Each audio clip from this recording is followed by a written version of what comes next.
Hello students, SBN college of education की online classes में आपका हार्दिक स्वागत है। हम डीएलईडी सेकेंड ईयर में जो बुक बच्चे व बचपन है उसका अध्ययन कर रहे थे, जिसमें हमारा टॉपिक है अभिप्रेरणा चल रहा था। कौन सा टॉपिक चल रहा था? अभिप्रेरणा। अभिप्रेरणा में सिद्धांत चल रहे थे, जिनमें लगभग सभी सिद्धांत हो गए। एक सिद्धांत और बचा है, उस सिद्धांत को हम मूल प्रवृत्ति का सिद्धांत कहते हैं। कौन सा सिद्धांत कहते हैं? मूल प्रवृत्ति का सिद्धांत कहते हैं। यहाँ हम चर्चा करें सबसे पहले कि मूल प्रवृत्ति का सिद्धांत में मूल प्रवृत्ति क्या होती है। मूल प्रवृत्ति एक जन्मजात स्थिति होती है। यहाँ पहले सिद्धांत के प्रतिपादक की बात करें तो प्रतिपादक कौन थे, किसने किया था? McDougall. An introduction to social psychology नामक पुस्तक, यानी सामाजिक मनोविज्ञान का परिचय कब किया था? ये 1908 में। 1908 में मैकडूगल ने एक बुक लिखी थी जिसका नाम था सामाजिक मनोविज्ञान का परिचय, अर्थात an introduction to social psychology नामक पुस्तक के अंतर्गत मैकडूगल ने 1908 में मूल प्रवृत्ति का सिद्धांत दिया। ये वही बुक है जिस बुक में मैकडूगल ने मनोविज्ञान को पहली बार व्यवहार शब्द दिया था। मैकडूगल ने मनोविज्ञान को पहली बार कौन सा शब्द दिया था? व्यवहार शब्द दिया था। और देने वाला व्यक्ति कौन था? मैकडूगल था। कब दिया? 1908 में दिया। किस पुस्तक में? सामाजिक मनोविज्ञान के परिचय नामक पुस्तक में दिया। अब यहाँ प्रश्न उठता है कि ये मूल प्रवृत्ति होती क्या है। इसके बाद में ही इस सिद्धांत का अध्ययन किया जा सकता है। तो मूल प्रवृत्ति क्या होती है?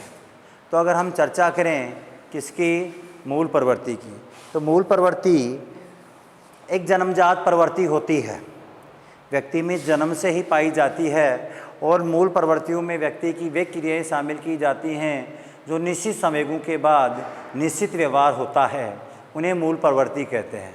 अर्थात एक निश्चित संवेग उत्पन्न होता है और उस संवेग से एक निश्चित मूल प्रवृत्ति जुड़ी हुई होती है। अर्थात निश्चित संवेग से निश्चित क्रिया जुड़ी हुई होती है और उस क्रिया को ही हम क्या कहते हैं? मूल प्रवृत्ति कहते हैं। उस क्रिया को हम क्या कहते हैं? मूल प्रवृत्ति कहते हैं। यहाँ मूल प्रवृत्ति की बात किसे क्या है? जैसे फॉर एग्जाम्पल, मैं खड़ा हूँ और मेरे पास एक सर्प खड़ा है। सामने लोग देख रहे हैं, वो डर रहे हैं। उनके भय का मुझे पता नहीं, न मुझे पता कि मेरे पास सर्प खड़ा है। मैं शांति से खड़ा हूँ। उनके हाव भाव देखकर मैं देखता हूँ कि सर्प है। जैसे ही मैंने सर्प को देखा तो मुझे किसका ज्ञान हुआ? सर्प का ज्ञान हुआ। सर्प का ज्ञान होते ही मेरे अंदर भाव उत्पन्न हुए, अर्थात संवेग उत्पन्न हुए। और मैंने क्या की? क्रिया की। मैंने क्या किया? क्रिया किया। क्रिया क्या है? क्रियात्मक पक्ष। भाव उत्पन्न हुए, वो क्या है? संवेगात्मक पक्ष। अर्थात ये मूल प्रवृत्ति है। क्या मूल प्रवृत्ति है? वो 3 स्तर या 3 प्रकार से विकसित होती है। पहला पक्ष है ज्ञानात्मक, दूसरा संवेगात्मक या इसे कहें भावात्मक, और तीसरा क्रियात्मक। ज्ञानात्मक पक्ष ने मैंने कहा कि मैं खड़ा हूँ, मेरे पास सर्प खड़ा है, मुझे सर्प का क्या हुआ? ज्ञान हुआ। सर्प का क्या हुआ? ज्ञान हुआ। कौन सा पक्ष आया? ज्ञानात्मक। जैसे ही सर्प को देखा मेरे अंदर भय उत्पन्न हुआ, अर्थात भाव उत्पन्न हुए। कौन सा भाव? भय का भाव उत्पन्न हुआ, उसे भावात्मक कहें या संवेगात्मक। और मैंने वहाँ से क्या किया? पलायन किया, अर्थात मैं वहाँ से दौड़ गया। मैं वहाँ से दौड़ गया, वो क्या कहलाता है? क्रियात्मक कहलाता है।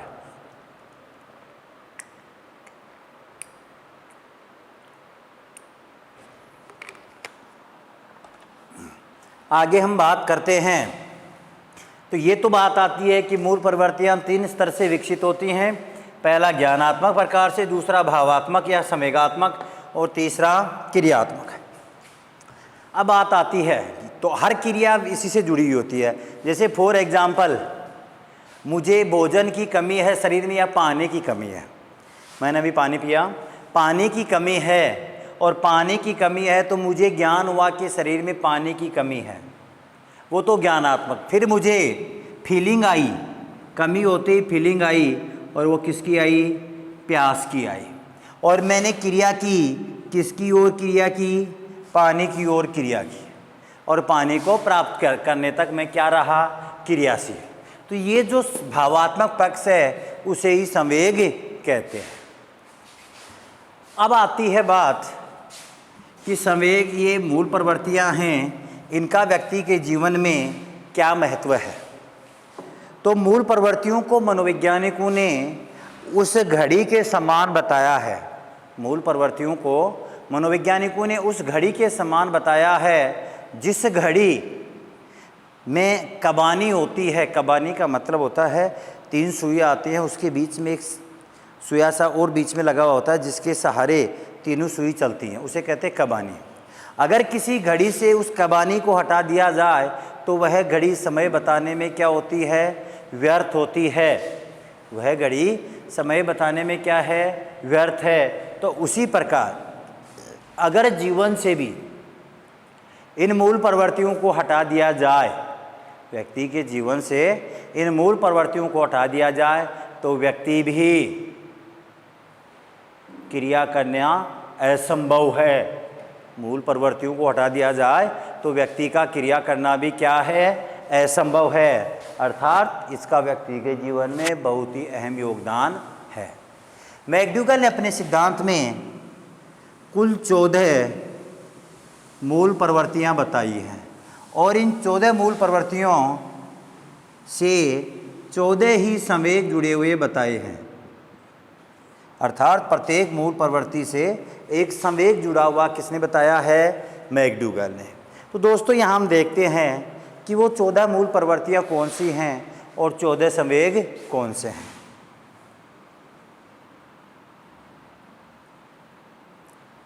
भय, पहले बात करते हैं संवेगों की। क्रोध, घृणा, कष्ट, कामुकता, एकांकीपन,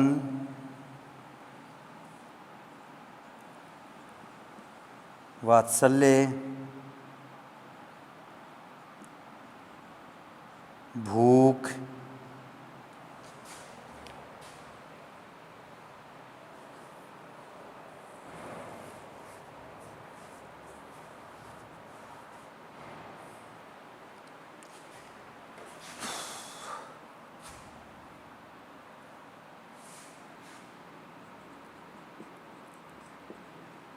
अधिकार की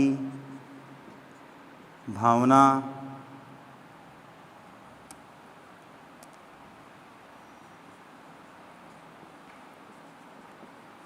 अधीनता की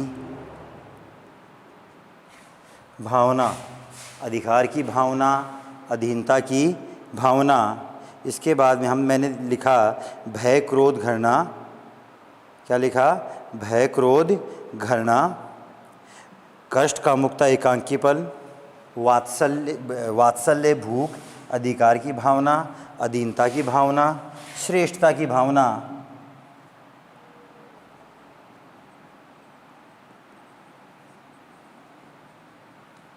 इसके बाद में हम बात करें तो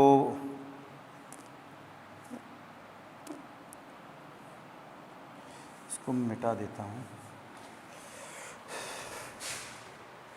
यहाँ आ नहीं रहा तो हम दोबारा लिखते हैं।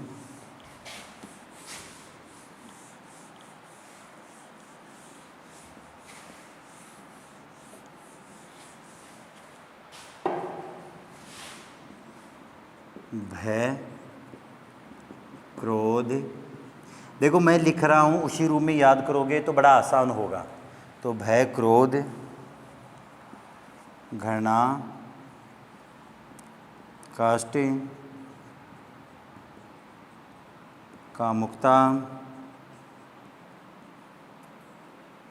एकांकीपन, आश्चर्य,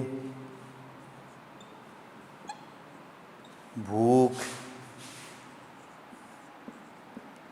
वात्सल्य,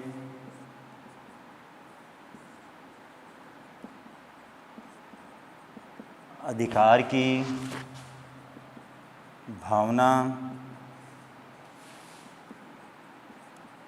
अधीनता की भावना,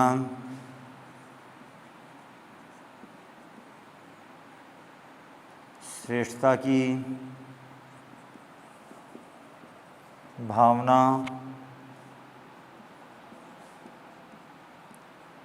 रचना की प्रवृत्ति, आमोद। ये 14 संवेग बताए हैं और इन संवेगों से संबंधित 14 ही क्या बताई हैं, मूल प्रवृत्तियाँ बताई। अर्थात प्रत्येक संवेग के साथ एक निश्चित मूल प्रवृत्ति की जुड़ी हुई होने की बात कौन करता है, मैकडूगल। वो कहता है ये तो हो गए संवेग और ये हैं मूल प्रवृत्ति।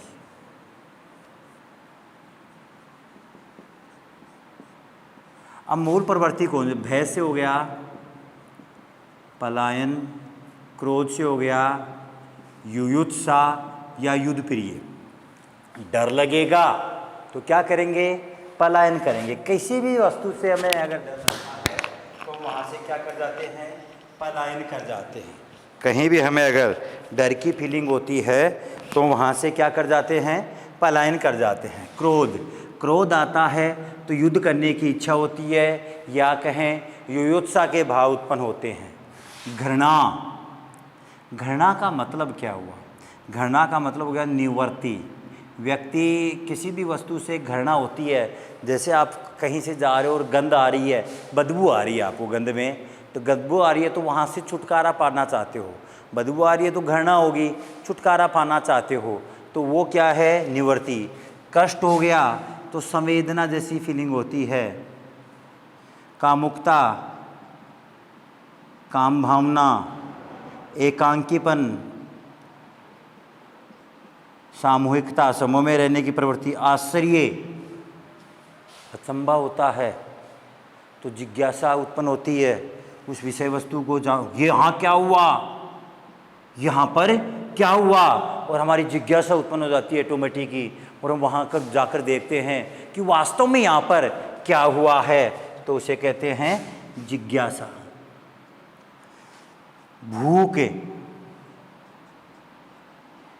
भोजनान्वेषण, वात्सल्य, शिशु के प्रति प्रेम, ये मूल प्रवृत्ति और ये संवेग।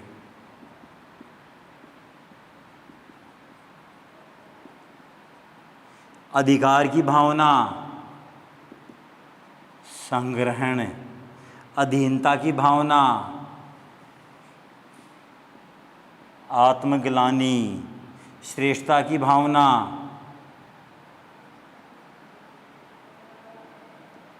आत्म प्रदर्शन, रचना की प्रवृत्ति, रचनात्मकता, आमोद,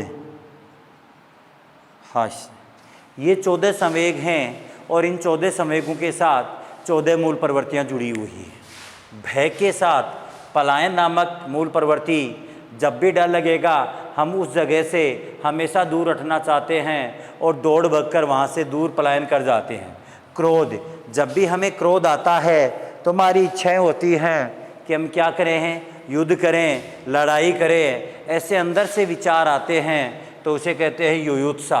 घृणा होती है तो छुटकारा पाने की चाहत होती है, कष्ट होता है तो संवेदना, कामुकता तो काम भावना, यहाँ एकांकीपन, समूह में रहने की प्रवृत्ति, आश्चर्य, कोई भी घटना होती है तो उस घटना के बारे में जानने की इच्छा रखते हैं, चाहे वो रिजल्ट ही क्यों न हो। भूख, भोजनान्वेषण,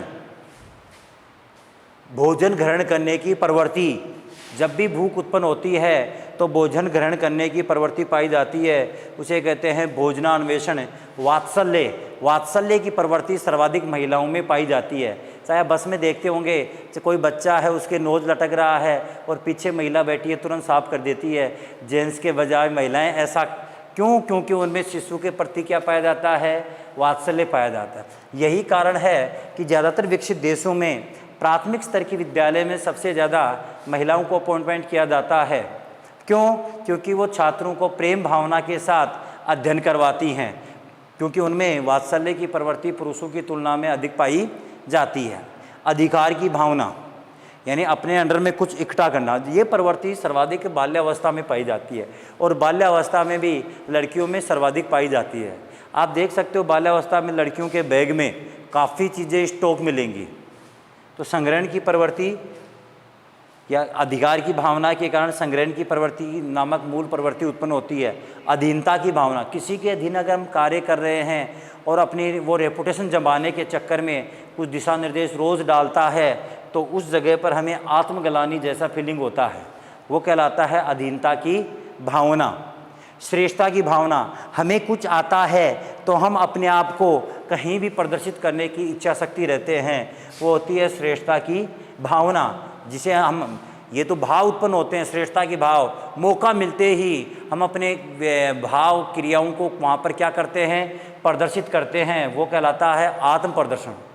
रचना की प्रवृत्ति, कुछ नया कर गुजरने की इच्छा शक्ति होना, हर जगह व्यक्ति कुछ ना कुछ नया करना चाहता है, वो होती है रचना की प्रवृत्ति या रचनात्मकता। आमोद, आमोद अंदर एक खुशी सी फील होती है और उसे बाहरी रूप में हम हंसकर प्रकट करते हैं। आमोद, जैसे हम कहें खुशी महिला को आप कपड़े दिलाने ले जाओगे और वो एक खरीदना चाह रही थी, उसे 2 पसंद आ गए और आपने कह दिया ठीक है ले लो, तो अंदर ही अंदर उसे खुशी होती है और कहीं ना कहीं वो बाहर प्रकट होगी। जो अंदर ही अंदर फील हो रहा है, उसकी आंखों में दिखाई दे रहा है खुशी के भाव, वो आमोद कहलाता है। और जब बाहर हंसकर प्रकट करते हैं तो वह क्या कहलाता है, हास्य कहलाता है।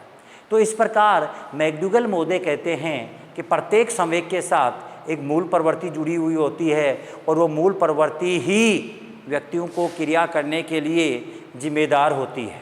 व्यक्ति उन मूल प्रवृत्तियों के माध्यम से ही ज़्यादा से ज़्यादा नए कार्यों को संपन्न करने में सक्षम होते हैं। यह है मैकडूगल का मूल प्रवृत्ति का सिद्धांत। आपको इनमें से परीक्षाओं में प्रश्न पूछे जाते हैं, बहुत इजी क्वेश्चन होते हैं। लास्ट ईयर में क्वेश्चन में आया था कि आश्चर्य नामक संवेग के साथ में कौन सी मूल प्रवृत्ति जुड़ी हुई होती है, तो कौन सी है, जिज्ञासा है। एक क्वेश्चन इस प्रकार बनता है कि किस प्रकार के संवेग या किस प्रकार की मूल प्रवृत्ति का उपयोग मैकडूगल ने मूल प्रवृत्ति के सिद्धांत में नहीं किया या मैकडूगल ने अपने सिद्धांत में उसकी चर्चा नहीं की, तो हमें 14 प्रकार की याद रखनी होगी, तभी उस प्रकार के प्रश्न को हल कर सकते हैं।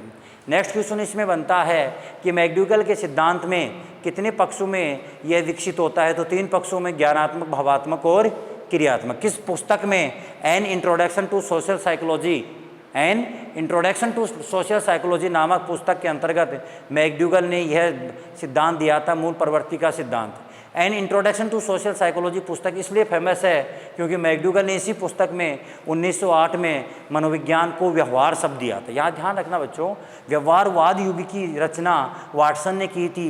व्यवहारवाद पुस्तक वाटसन की है, लेकिन व्यवहार शब्द मैकडूगल का दिया हुआ माना जाता है। तो व्यक्ति के जीवन में इन मूल प्रवृत्तियों का बहुत ही अहम योगदान माना जाता है। आज के लिए इतना खूब है। थैंक यू, धन्यवाद। बाकी देखते हैं हम नेक्स्ट क्लास में अभिप्रेरणा के प्रकार के बारे में। ठीक है, थैंक यू।